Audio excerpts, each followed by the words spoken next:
اللہ اکبر اللہ اکبر۔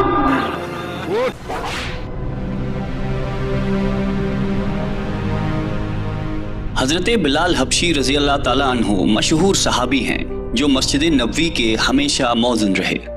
شروع میں ایک کافر کے غلام تھے، اسلام لے آئے جس کی وجہ سے طرح طرح کی تکلیفیں دی جاتی تھی۔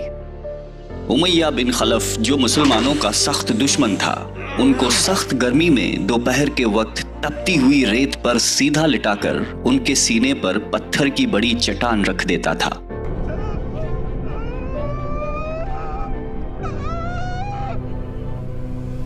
تاکہ وہ حرکت نہ کر سکے، اور کہتا تھا کہ یا اس حال میں مر جائے یا زندگی چاہیے تو اسلام سے ہٹ جا۔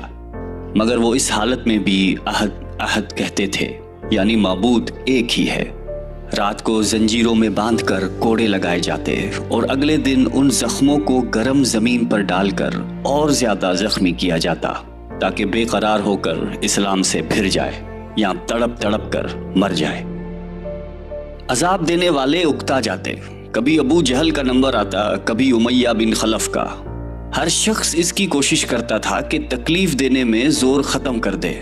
حضرت ابو بکر صدیق رضی اللہ تعالیٰ عنہ نے اس حالت میں دیکھا تو ان کو خرید کر آزاد فرمایا۔ چونکہ عرب کے بت پرست اپنے بتوں کو بھی معبود کہتے تھے، اس لیے ان کے مقابلے میں اسلام کی تعلیم توحید کی تھی، جس کی وجہ سے حضرت بلال رضی اللہ تعالیٰ عنہ کی زبان پر ایک ہی کا ورد تھا۔ یہ تعلق اور عشق کی بات ہے۔ ہم جھوٹی محبتوں میں دیکھتے ہیں کہ جس سے محبت ہو جاتی ہے اس کا نام لینے میں لطف آتا ہے، بے فائدہ اس کو رٹ آ جاتا ہے۔ تو اللہ کی محبت کا کیا کہنا، جو دین اور دنیا میں دونوں جگہ کام آنے والی ہے۔ یہی وجہ ہے کہ حضرت بلال رضی اللہ تعالیٰ عنہ کو ہر طرح سے ستایا جاتا تھا، سخت سے سخت تکلیفیں پہنچائی جاتی تھی۔ مکہ کے لڑکوں کے حوالے کیا جاتا تھا کہ وہ ان کو گلی کوچوں میں چکر دیتے پھریں، اور یہ تھے کہ ایک ہے کی رٹ لگائی تھی۔ اس کا یہ صلہ ملا کہ پھر حضور اکرم صلی اللہ علیہ وآلہ وسلم کی دربار میں موذن بنے، اور سفر حضر میں ہمیشہ اذان کی خدمت ان کی سپرد ہوئی۔ حضور صلی اللہ علیہ وآلہ وسلم کے وصال کے بعد مدینہ طیبہ میں رہنا اور حضور صلی اللہ علیہ وآلہ وسلم کی جگہ کو خالی دیکھنا مشکل ہو گیا۔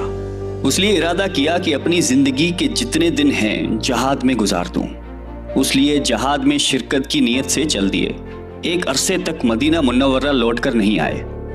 ایک مرتبہ حضور صلی اللہ علیہ وآلہ وسلم کی خواب میں زیارت کی۔ آپ صلی اللہ علیہ وآلہ وسلم نے فرمایا کہ بلال، یہ کیا ظلم ہے، ہمارے پاس کبھی نہیں آتے؟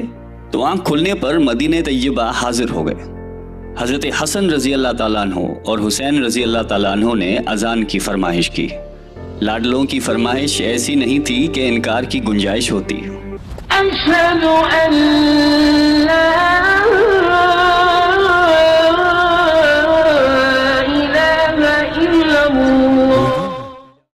اذان کہنا شروع کی اور مدینے میں حضور صلی اللہ علیہ وآلہ وسلم کے زمانے کی اذان کانوں میں پڑھ کر کوہرام مچ گیا۔ عورتیں تک روتی ہوئی گھر سے نکل پڑیں۔ چند روز قیام کے بعد واپس ہوئی اور 60 ہجری کے قریب دمشق میں آپ کا وصال ہوا۔ اللہ تعالی ہم سب کو قلب سلیم عطا فرمائے اور قرآن اور حدیث پہ چلنے کی توفیق عطا فرمائے، آمین۔